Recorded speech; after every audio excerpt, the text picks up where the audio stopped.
ጻድቃን ፍለፊት ሚዲያ ላይ ሲመጡ ጦርነት አያስፈልግም አይተነዋል ምናምን ይላሉ እንጂ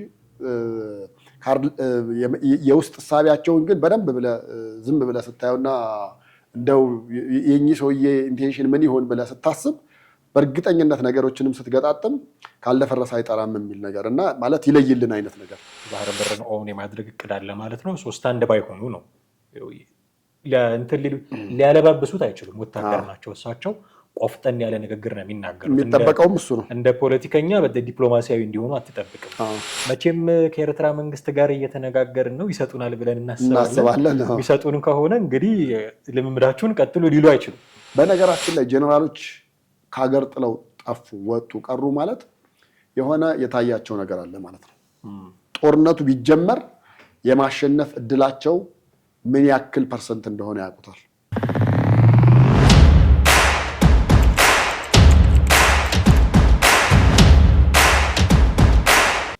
ሰላም እንዴት አላችሁ? ውድ ቤተሰቦቻችን ዘኢትዮጵያ ቻናላችንን እየተከታተላችሁ ነው። ሰሞኑን በኢትዮ ኤርትራ መካከል የሚነሱ በርካታ ነገሮች አሉ። ውጊያ አይቀርም እያሉ የሚተነብዩ ሰዎች አሉ። የምናያቸው ደግሞ አንዳንድ ጉዳዮች ይሄ ነገር እውነት ይሆን ብለን እንድንጠረጠር የሚያደርጉ ናቸው። አንድ የኤርትራ ጀነራል ፊሊጶስ የተባሉ በሕክምና ሰበብ ከሀገር ጥለው ወጥተዋል። ከፕሬዚደንት ኢሳያስ አፈወርቂ ጋር በተፈጠረ አለመግባባት የሚሉ መረጃዎችንም እየሰማን ነው። ፊልድ ማርሻል ብርሃኑ ጁላ የጠቅላይ ኢታማዦር ሹሙ የመከላከያው እንዲሁ የሰጧቸው ሀሳቦች አሉ። ሌተናል ጀነራል ጻድቃን ገብረትንሳኤ እዛ አካባቢ ኃላፊነት ሊሰጣቸው ይችላል የሚሉ ደግሞ በርካታ ትንታኔዎችንም እየሰማን ነው። እዚህ አካባቢ ያሉ ጉዳዮች ምንድን ናቸው የሚሉትን ጥቂት ለማጥራት ነው የተገናኘ ነው። ቴዎድሮስ ካሳና ማደገፋ ከእናንተ ጋር ቆይታ እናደርጋለን። አብራችሁ ነው። እንዴት ነህ ቴዲ? እንዴት ነው? የኢትዮ ኤርትራ ጉዳይ ባለፈው የአቶ ጌታቸው ረዳን ጉዳይ ስናነሳ በጥቂቱ ነካክተነዋል። አዳዲስ ነገሮች እየሰማንበት ነው። የሌተናል ጀነራል ጻድቃን ገብረትንሳኤ ባለፈው ቡሬ ላይ አቶ ጌታቸው ረዳ ተገኙ ስንል ለምን አቶ ጌታቸው ረዳ የሚል ጥያቄ እንዳነሳ ነው። ሌተናል ጀነራል ጻድቃን ገብረትንሳኤ ኃላፊ ሊሆኑ ይችላሉ። ጦርነት ከተከፈተ ያን ጦርነት በበላይነት የሚመሩ አዛዥ ሊሆኑ ይችላሉ የሚሉ ነገሮችን እንሰማለን። ኦፊሻል አይደለም፣ በተባራሪ የምንሰማቸው ነገሮች አሉ። እንደው ዝም ብለው ከመሬት ተነስተው ላይሆኑ ይችላል ያንን ነገር ያሉት በሚል ግምት ማጥራት ያስፈልጋል። እሳቸው እንዲነሳ አልፈልግም። እኔ ሁልጊዜ እንደምለው ጦርነት በአገር ውስጥ ባሉ ሰዎች ድንበር ተሻጋሪ በሆኑም አካላት ባይነሳ ጦርነት አይ ፕሪፈር እሱን እና በንግግር ቢፈታ ሰጥቶ መቀበል የሚሉ በርካታ መሪዎች አሉ። የሰለጠነ ዘመን ላይ እንደሚኖር ሰው ጉዳዮቻችንን በሰላም መፍታት የምንችልበት ሚንስ ቢኖር ጥሩ ነው። ግን በእኛ ፍላጎት የሚሆን ነገር አይደለም ነገሩ እና ሊከሰት ይችላል ጦርነት። አዝማሚያዎች ታያለህ፣ ዝግጅቶች ታያለህ፣ ምናምን ሊኖር ይችላል የሚል ስጋት አለ። ካለ ጦርነት ሀፕን ካደረገ በኢትዮጵያ በኩል ያለውን ሰራዊት በበላይነት እንዲመሩ ሌተናል ጀነራል ጻድቃን ገብረትንሳኤ ታስበዋል የሚል ነገር አለ። ታስበዋል አልታሰቡም እርግጡን መናገር ይከብደናል ብዬ አስባለሁ። ኦፊሻል የሆነ ነገር የለም። ግን ለምን እሳቸው የሚል ጥያቄ ደግሞ ማንሳታችን አይቀርም። እሳቸው እንግዲህ ከሳምንት በፊት ነው አንድ የሆነ ምስልም እያየን አልነበረ? እዛ ቡሬ ግንባር አካባቢ ሊሆን ይችላል። በቃ እዛ አካባቢ ብቻ ግን ከኤርትራ ሰዎች ጋርም ከህወሓት ሰዎች ጋርም አብረው ሆነው የሚያሳይ ምስል እንደውም ተለቆ ነበር እና እኚህ ሰውዬ ጽምዶ የሚለውን ነገር ወደ ሌላ ጽምዶ ወሰዱ። ያ ህዝብ ለህዝብ ነበረ የመጀመሪያ ጫወታው ማለት ነው። ህዝብ ለህዝብ ነበረ። አሁን እነዚህ ደግሞ በአመራር ደረጃ ደግሞ ከሆነ ነገሩ ትንሽ ከበድ ያለ ሊሆን እንደሚችል ታስባለህ። እኔ ግን እንደማስበው ጻድቃን ፍለፊት ሚዲያ ላይ ሲመጡ ጦርነት አያስፈልግም አይተነዋል ምናምን ይላሉ እንጂ የውስጥ ሐሳባቸውን ግን በደንብ ዝም ብለህ ስታየውና እንደው የኚህ ሰውዬ ኢንቴንሽን ምን ይሆን ብለህ ስታስብ በእርግጠኝነት ነገሮችንም ስትገጣጥም ካልደፈረሰ አይጠራም የሚል ነገር እና ማለት ይለይልን አይነት ነገር በቃ የለይ ጦርነቱ መጀመር መቻል አለበት። እንዲጀመር ብዙ ጎትጓች ነገሮችም አሉ። ምንም አሁን ያሉትን ነገሮች ብንደባበቃቸው በኋላ ይሄ ነገር ሀፕን አደረገ እንደ ምናምን ብለን ሳንል ግን ብዙ ጎትጓች ነገሮች አሉ። አንደኛው ጎትጓች ነገር ለምሳሌ የኤርትራ ተቃዋሚዎች በተለይ አፋሩ አይተህ ከሆነ የመጨረሻ ስልጠና ላይ እንዳሉ የታየበት የተሰማበት ነገር አለ። ምስሎችም እየተዘዋወሩ ያሉ አሉ። አንደኛ እሱን ታያለ። ሁለተኛ ደግሞ የኤርትራ ውስጥ በቃ ብቻ በሆነ ሚስ ሲሆን ግን የመንግስት ለውጥ መኖር መቻል አለበት ብለው አቋም የያዙ አሉ። ምክንያቱም ኢሳያስ ስልጣን ከያዙ ጀምሮ ኤርትራ ውስጥ ምን ለውጥ አለ? ምንም የለም። የነበረው ያኔ ጣሊያን የሰራው ነገር ብቻ ነው አሁንም ድረስ ያለው የገንዘብ ዝውውር እንደ ልብህ ገንዘብ የምታዘዋውርበት ነገር የለም። ሀብት ንብረት ማፍራት የሚባለው ነገር ላይ እንደዛም አትችልም። ከሀገር መውጣትም ስትፈልግ መጀመሪያ የስልጠና የሀገር ውስጥ መውሰድ መቻል አለብህ። ብሔራዊ ውትድርና ስታንድባይ እንደምትሆኑ አይነት እስራኤል ምናምን እንዳላቸው አይነት ልምድ ማለት ነው። ትምህርትን እንደጨረስክ ወደ ስራው ዓለም ከመግባት በፊት ብሔራዊ ግዴታ የሚባል ጠቅላይ ሚኒስትር እኛም ባለፈው እያነሱት ነበረ እና እሱን ነገሮች ግዴታ ሆነው ነገሮች በጣም ውጥረት ላይ እንዳሉ ነው የምታየውም የምትሰማቸውም። ከነዛ ነገሮች በመነሳት ምናልባት የጻድቃን እንደ ተጨማሪ ነው ሊሆን የሚችለው ብዬ የማስበው እንደ ተጨማሪ ነው።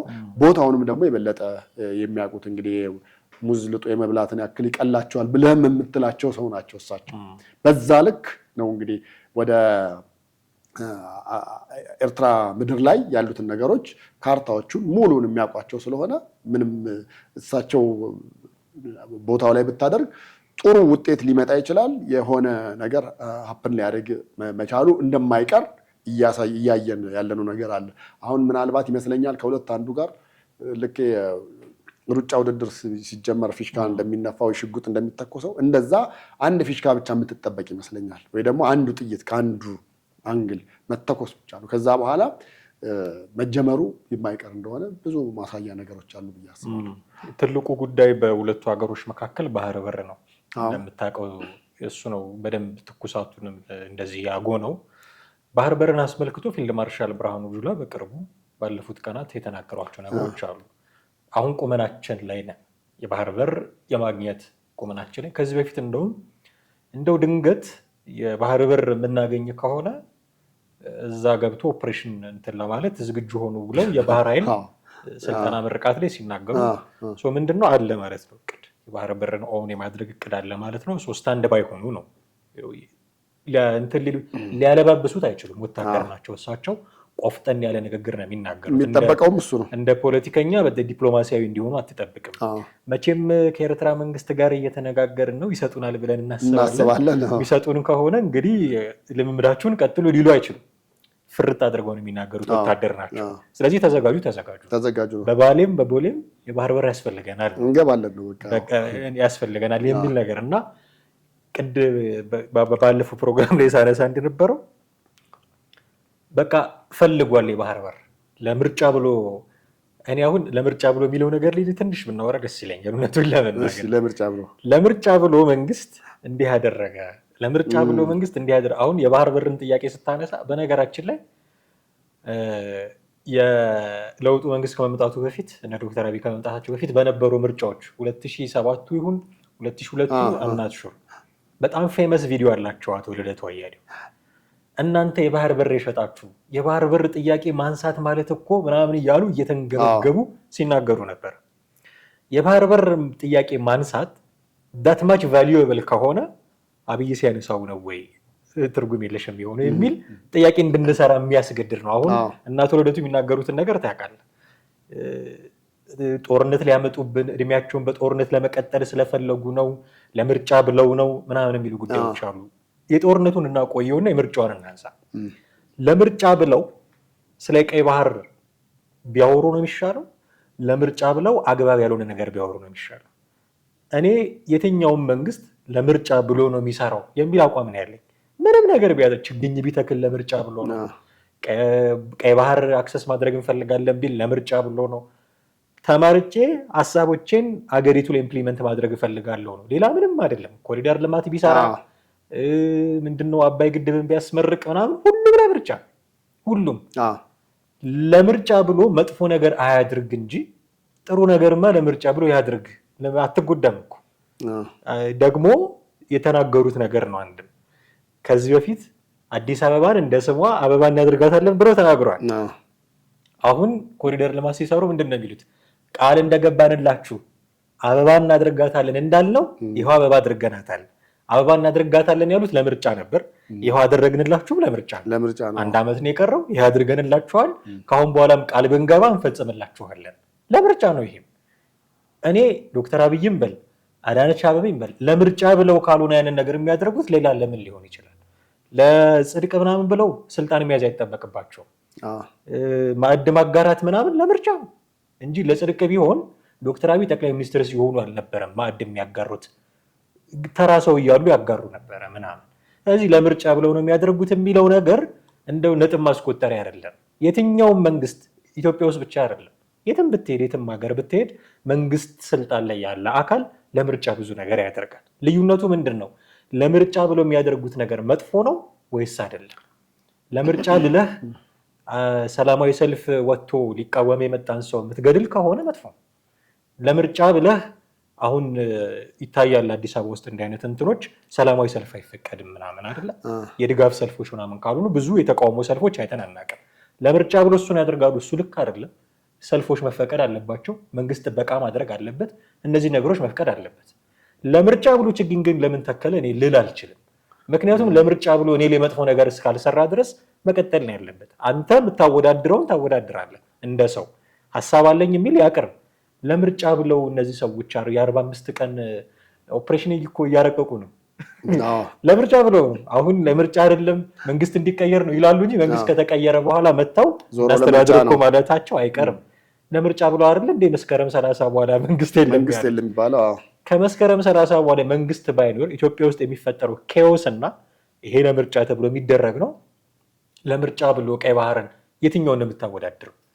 እኔ ለራሳቸውም ብለው ይሁን ለምርጫም ለምናቸውም ይሁን ቀይ ባህርን እንፈልጋለን ካሉ ግን በኢትዮጵያውያን ዘንድ ትልቅ ቅቡልነት ያለው ሀሳብ እንደሆነ ገብቷቸዋል። ስለዚህ ብልጥ ናቸው እነዚህ ሰዎች ማለት ነው። እና ለምርጫ ስላመጣችብኝ ነው። ግን ትክክል አሁን ለምርጫ ብቻ ግን አልመሰለኝም ነው ፖይንቴ። ለምርጫ ብቻ አልመሰለኝም። ምክንያቱም የወታደሮች ጉዳይ ሆኗል። ባለስልጣናት ሄደው እዛ አካባቢ የሚጎበኙት ነገር ሆኗል። በውጭ ጉዳይ ሚኒስቴር ደረጃ ደብዳቤ የሚጻጻፉበት ጉዳይ ሆኗል። ስለዚህ የቀይ ባህር ጉዳይ ሪሊ አሁን የኢትዮጵያ መንግስት ኢንቴንሽን ነው ማለት ነው ብዬ እሱ ልክ ነው። አሁን የመንግስት ሚዲያዎችን በዚህ ጉዳይ እያስደለቁ ያሉት ነገር አለ። ምንድነው የመንግስት አጀንዳ አሰብና አሰብ ከሆነ በአሰብ ጉዳይ ላይ አናሊሲስ ሊሰጡ የሚችሉ ሰዎችን በእንግድነት እየተጋበዙ ሲናገሩ እየሰማ ነው። ይልቅ በቀደም አንዱ የተናገረው ትንሽ የሆነ እንደው ሚዛኑ ከፍ የሚልብህ ነገር ይሆናል። እንደው ትንሽ ሌላ ውሃ የማይቋጠር ነው ብለህ ስትል የዚህኛው ትንሽ የሚቋጥር ሆኖ የምታገኘው ነገር አለ። ምንድን ነው ያለው ሰውየው? ህወሓት መጀመሪያ ከበረሃ ሲወጣ ስሙንም መጀመሪያ ይዞ የነበረው የትግራይ ነፃ አውጪ ነው። የትግራይ ነፃ አውጪ ነው which means ትግራይን ነው ነፃ የሚያወጣው። ኢትዮጵያን የማስተዳደር የመግዛት ሀሳብ እቅድ አልነበረውም ነው።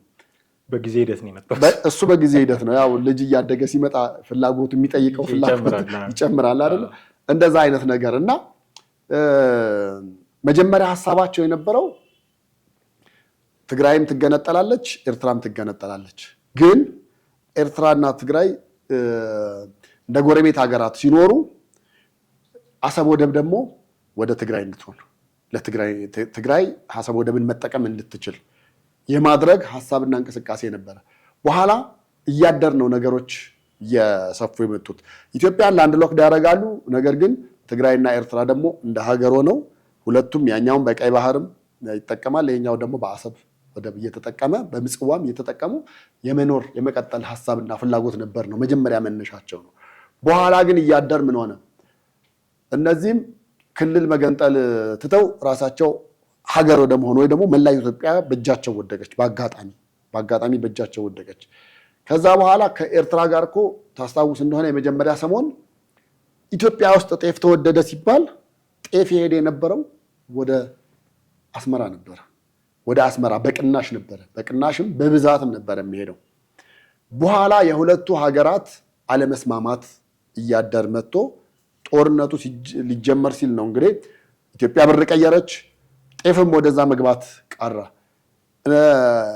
እና የአሰብ ወደብስ የኤርትራ ባህርስ ምናምን ነገር ጉዳይ ሲባል ግመል ውሃ ያጠጡበት ግመላቸውን ውሃ ያጠጡበት ብለው ተናገሩ። ነገር ግን አሁን ግመል አይደለም ህዝቡ ነው እየተጠማ ያለው። እንደገና ሀገሪቱ ካላት የመጀመሪያውና በጣም በጣም በጣም ትልቅ ወጪዋ የወደብ ኪራይ ወጪ ሆነ። እዚህ ላይ የጣዷት በዚህ ምክንያት ነው ተብሎ ነው እየተሄደ ያለው አይደለም። ሶ ከዚህኛው ጋር ስናገናኘው ተወደደም ተጠላም ፊልድ ማርሻሉም እንዳሉት ጌታቸው ረዳም እየሄዱበት እንዳለው ጻድቃንም የተሰጣቸው ሚሽን ይቺን ሀገር የወደብ ባለቤት ማድረግ ነው። ያ እስከሆነ ድረስ አሁን መቀጠሉ ወይ ደግሞ የጦርነት የመጀመሩ አዝማሚያ በጣም በከፍተኛው ሄዷል፣ ጫፍ ላይ ደርሷል። ምናልባት በኤርትራ በኩል እንግዲህ የእነሱ አመራሮችም ከሀገር እየወጡ እየቀሩ ያሉበት ሁኔታ ነው። በነገራችን ላይ ጄኔራሎች ከሀገር ጥለው ጠፉ፣ ወጡ፣ ቀሩ ማለት የሆነ የታያቸው ነገር አለ ማለት ነው። ጦርነቱ ቢጀመር የማሸነፍ እድላቸው ምን ያክል ፐርሰንት እንደሆነ ያውቁታል። ስለዚህ ከዚህ በኋላ በዚህ እድሜ መዋጋትም የለብኝም ብለው ለቀው ነው ጥለው ሄዱት። ስለዚህ ከኤርትራ ጋር የሚኖረው የጦርነቱ ጉዳይ ነው የምርጫ ኬዝ ብቻ አይደለም። አሁን እኮ ወደ ፋኖ አካባቢ ደግሞ ብትሄድ አጀንዳ ለማስቀየር ነው ተብሎ የሚል ትንታኔ የሚሰጥ፣ ሌላው ጋር ምናምን ብትሄድ ደግሞ አንተ እንዳልከው የምርጫ ነው ተብሎ ደግሞ የሚወሰድበት አለ። በሌላም በኩል ደግሞ አይ ለህዝቡ የቤት ስራ ለመስጠት ነው በቃ። ምክንያቱም ጦርነት ከተጀመረ መንግስት በማንኛውም መንገድ በማንኛውም መስመር ጀማሪ መሆን አይፈልግም። ይሄ የየትኛውም መንግስት አቋም ነው። የየትኛውም ሀገር መንግስት ጀመረ እንዲባል አይፈልግም። ስለዚህ የሚጀመርበት በምን አይነት መንገድ ቢጀመር ኢትዮጵያን ጥፋተኛ አያደርጋትም የሚለው ነገር ነው የሚቀጥለው እሳቢያቸው እንጂ የጦርነቱን አይቀሬነት የሚያሳዩ በጣም ብዙ ነገሮች አሉ። ስለዚህ እነ ጻድቃን ደግሞ ያንን ለማመቻመች ናቸው ብለን እናስባለን። የአንድ ጄኔራል መኮብለልን ስታነሳ ነበረ። ጄኔራል ፊሊጶስ ናቸው። ለሕክምና በሚል ነው ከኤርትራ ወጡት የሚባለው፣ ግን አልተመለሱም። ለምንድን ነው ያልተመለሱት? ከኢሳያስ አፈወርቂ ጋር አልተስማሙም። ያልተስማሙበት ነጥብ በግልጽ አልተነገረም፣ ግን ልንገምት እንችላለን። አሁን ካሉት ነባራዊ ሁኔታዎች አንጻር ቅድም አንተ ያልከውም ነገር ላናሸንፍ እንችላለን ጦርነቱን የሚል ስጋት ሊኖር ይችላል። ባለፈው ሰሞን አቶ ጌታቸው ረዳ የኤርትራ መንግስት አቅሙን ስለሚያውቅ ነው ቲፒኤልኤፍን የሚጠቀመው የሚል ነገር የተናገሩትን እዚህ ላይ ስትደምረው ውስን አቅም ነው ያለው ማለት ነው የሚል መንፈስ ሊኖር ይችላል። ስለዚህ ከእጁም እያመለጡ ያሉ ጄኔራሎች አሉ ማለት ነው የኤርትራ መንግስት። እሱ ብቻ ሳይሆን አሁን እንደውም ብዙዎች እንዲሆን የሚፈልጉት የሚመስለኝ እና እንቅስቃሴዎችም ያሉት የኤርትራ መንግስትን በኤርትራውያን ይመጣል። እንዲህ አይነት እንቅስቃሴዎች አሉ። አፋር አካባቢ የሚንቀሳቀሱ ቀይ ባህርን ትኩረት አድርገው የሚንቀሳቀሱ ስልጠና እያደረጉ ያሉ እያስመረቁ ያሉ በደንብ ስልጠና እያደረጉ ያሉ ሰዎች አሉ። አፋር አካባቢ ኢትዮጵያ ድንበር ውስጥ አይ ቲንክ ካልተሳሳትኩ የሚሰለጥኑት በእነሱ አማካኝነት የኤርትራ መንግስትን የመረበሽ ከተቻለ በህዝቡ ንቅናቄ እንዲወርድ የማድረግ ምንድነው አድቫንቴጁ? የኢትዮጵያ መንግስት እኔ እውነቱን ለመናገር ቅድም እንዳልኩት ነው ጦርነት እንትን እንዲል አልፈለግም። ግን ቢጀመር ጦርነት ሌሎች አክተሮች ሊገቡበት ካልሆነ በስተቀር የኢትዮጵያና የኤርትራ ጦርነት ከሆነ ኤርትራ የመቋቋም አቅም አላት ብዬ አላስብም። ስለዚህ ከዚህ በፊት የተፈጸሙትን ስህተቶች የሚያርም ጦርነት ነው የሚሆነው። ከዚህ በፊት የተፈጸሙት ስህተቶች በተደጋጋሚ ይናገሩታል ሌተናል ጄኔራል ጻድቃን ገብረትንሳኤ። የባህር በርን የኛ አድርጎ የሚያበቃ ካስፈለገ ደግሞ አስመራም ገብቶ መንግስት ለውጥ መቀየር የሚያስችል አቅም የምትፈጥርበት ነው የሚሆነው። እሱ ከሆነ ሄደህ አስመራ ሄደህ ኢሳያስ አፈወርቂን ገልብጠህ ሌላ መንግስት አስቀምጠህ የምትመጣ ከሆነ ኮንሲኩዌንሶች ይኖሩታል። ምናልባት እኛ የማንፈልጋቸው እንደ ሀገር ኢትዮጵያ የማትፈልገው ኮንሲኩዌንስ ሊኖረው ይችላል። እዛ አካባቢ አሰብ አካባቢ የተረጋጋ መሰረት እንዳይኖረን ሊያደርግ ይችላል። ትንኮሳ የሚያደርጉብን ምናምን ነገሮች ሊኖሩ ይችላሉ። የሆነ ኦድ ፓርቲ ይኖረዋል። አገር ነች፣ ራሷን የቻለች የተባበሩ መንግስታት ድርጅት እውቅና ያላት ነች። እንደ አሜሪካ ዝም ብለህ ገብተህ መንግስት ገልብጠህ መውጣት ከኛ ብዙ ኤክስፔክተር አይደለም ብዬ አስባለሁ። እሱን በራሳቸው በኤርትራውያን እንዲሆን መፈለግም ያለ ይመስለኛል። ራሳቸው ተቃውሞ መንግስትን አልፈልግም ብለው መንግስት እንዲቀይሩ የመፈለግ አይነት አዝማሚያ ብዙ ሰዎች ጋር እንዲህ አይነት ፖለቲካል አናሊሲስ የሚሰጡ ሰዎች ሲያነሱ ያለው እሱ አይ ቲንክ አዋጭ ይመስለኛል እንጂ አሰብንም ይዘን ቢሆን የኢሳያስ አፈወርቂ አስተዳደር እያለ ሰላም እናገኛለን ማለት አይቻልም። ሳንይዘውም ያው እንደምታየው ነው ሲጎፈሉ ነው። ግን አዲስ የሚገቡት አሁን ለምሳሌ ኤርትራውያን በኤርትራ ቢደረግና እነሱ አመራሮች ቢሆኑ ኢሳያስ ቢወርድ ሌላ የሚመጣው አመራር ወይ ደግሞ በህዝብ አመፅም ምናምን ገንፍሎ የያዘው ስልጣን አሰብን ለኢትዮጵያ ይገባል የሚል አቋም ውስጥ ምን ሊሆን ይችላል? አሁንም ቢሆን እንቅስቃሴ እያደረጉ ያሉት አካላት የቀይ ባህርን ክሌም የሚያደርጉ ናቸው። ይገባናል፣ የኤርትራ መንግስት እየጠቀመን አይደለም፣ አፋርን እየጠቀመ አይደለም የሚል ጥያቄ ያላቸው ጭምር ናቸው። ስለዚህ እዛ አካባቢ ያሉ ሰዎች ተደራጅተው የሆነ ነገር አድርገው ቢያደርጉት ከኢትዮጵያ መንግስት ጋር የሚያቃርን ነገር የሌላቸው ናቸው። በነገራችን ላይ የኢትዮጵያና የኤርትራ ጉዳይ መሪዎች ያበላሹት ጉዳይ ነው። መለስ ዜናዊና ኢሳያስ አፈወርቂ ወይ ደግሞ በዛ በኩልና በዚህ ያሉ ቲፒኤልኤፍ እና ሻዕቢያ ባጭሩ ሁለቱ ፓርቲዎች ያበላሹት ጉዳይ ነው። የራሳቸው ጠብ ነው፣ ቂም ነው። በራሳቸው መካከል ያለ ቂም ያመጣው ነገር ነው እንጂ ምንም ያን ያህል ውስብስብ የሆነ ነገር ሆኖ አይደለም። ህዝቡ ይተዋወቃል። አይታል የታረቁ ሰሞን ኢሚዲየትሊ ነው የተዋሃደው ድንበር ሲከፈት ምናምን። እዚህ ችግር የለም ሰው ጋር። የሆኑ ግን ሰዎች አሉ፣ ግንኙነቱን አበላሽተው ያለፉ ሰዎች አሉ፣ ነፍሳቸውን ይማር የቆዩም አሉ። ፓርቲዎቹ ያደረጓቸው ነገሮች አሉ። እነዚህ ፓርቲዎች ከመስመር ቢወጡ የሚስተካከል ነገር ነው ብዬ አስባለሁ። እንዳይስተካከል ግን የሚያደርገው ነገሩን በጉልበት ካደረግ ነው። ኦኬ አሰብን ልትይዝ ትችላለህ በጉልበት መንግስት መቀየሩን ግን በጉልበት ካደረግ ነው ድሮም እንዲህ ነበረ የሚያስቡት አሁንም ይሄንን አደረጉ የሚል ናሬሽን ይፈጠራል ኤርትራ ውስጥ። ስለዚህ አንቲ ኢትዮጵያን የሆኑ አካላት ሊኖሩ ይችላሉ። ያ እንዳይኖር ቅድም እንዳልነው ሹህም በሹ አይነት ነገር ራሳቸው በራሳቸው የሚቀይሩበትን ሚንስ ማመቻቸት ይደረጋል እኮ አይደል? አሁን ኤርትራ እኛ ሀገር እንደምታደርገው ቲፒኤልኤፍን ትጠቀማለች፣ ፋኖን ትጠቀማለች እንደሚባለው እንትን ምንድነው ጥሩ የጽድቅ መንገድ ላይሆን ይችላል። ፖለቲካንስ ናቸው ጽድቅ እንዲሰሩ አንጠብቅም። ግን መኖር ካለብን በሰላም ኢሳያስ አፈወርቂ ስልጣን ላይ መቆየት አለበት ብዬ እኔ አላስብም። ምክንያቱም አንዳንዴ የግል ቂምም ያለበት ሰው ነው የሚመስለው ኢሳያስ አፈወርቂ። ኢትዮጵያ ብታድግ ኢትዮጵያ ብትበለጽግ ከኪሱ የሆነ ነገር የሚጎልበት አይነት ሰው ነው የሚመስለው። እሱ እያለ ኢትዮጵያ ሰላም ትሆናለች ብሎ ማለት በጣም ከባድ ነው የሚሆነው። ያ ግን እንዲቀየር ብለን ጉልበት የምንጠቀም ከሆነ ሌላ ደግሞ ከኢሳያስ ውጪ ደግሞ የሆነ ሌላ ጠላት እንዳናፈራ ስለምሰጋ ራሳቸው በራሳቸው የሚቀይሩበትን መንገድ ማመቻቸት። ከዛ ምልክቶች አሉ። አሁን ጄኔራሉ ከኮበለሉ ሌሎች ጄኔራሎች ደግሞ እዛው ሆኖ የሚታገሉ ሊሆኑ ይችላሉ። ብዙ ምልክቶች አሏቸው እና ውጭ ሆኖ የሚቃወሟቸውም ደግሞ አሉ።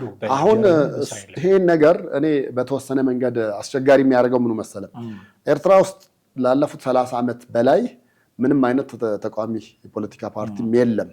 እሱ ብቻም አይደለም፣ አሁን ይተኳቸዋል እንኳን ብለህ እንዳትል አብዛኞቹ ከትግል ላይ የነበሩትና የዛሬ 30 ዓመት የነበሩት ባለስልጣናት ናቸው ስቲል ነው አገሪቱን እየመሩ ያሉት ማለት ነው። ስለዚህ ተቃዋሚዎቹ ቤት በኩል ነው ያሉት፣ በአንድ በኩል በውጭ ነው ያሉት። ውጭ አሁን የኢትዮጵያና ኤርትራን ግጭት ወይ ደግሞ ይሄ መቃቃር ብዙዎቹ የሀገር ውስጥ አጀንዳ ወይ ደግሞ የሁለቱ ብቻ እንደሆነ አድርገው ያስባሉ። ውጭ ያሉ ወዳጆች አሉኝ እንደዋወላለን እና በጣም በሚገርም ኢቭን ካናዳ አንድ ካምፓኒ ውስጥ እየሰሩ ኢትዮጵያና ኤርትራ ዜጎች አንዳንዶቹ በጥሩ የማይተያዩ ሁሉ አሉ። ምንድነው እዚህ ፊልድ ማርሻሉ በተናገሩ ቁጥር እዛ ያለው ኤርትራ ያኮርፍና ምን ይላል? ኢትዮጵያ አሰብን በግድ ጦርነት ወራ ልትወስድ ነው፣ ስለዚህ ኢትዮጵያን እንደዚህ ናችሁ የሚል ኢንቴንሽን ያለው እንትን ንግግሮች ይመጣሉ። ሌላው አንዳንዱ ደግሞ ያ የመሪዎች ጉዳይ ነው። በቃ ለምሳሌ ጠቅላይ ሚኒስትር አብይ ሲመጡ ምንድነው የሆነው? አሸሸ ገዳሜ ነበር አይደል?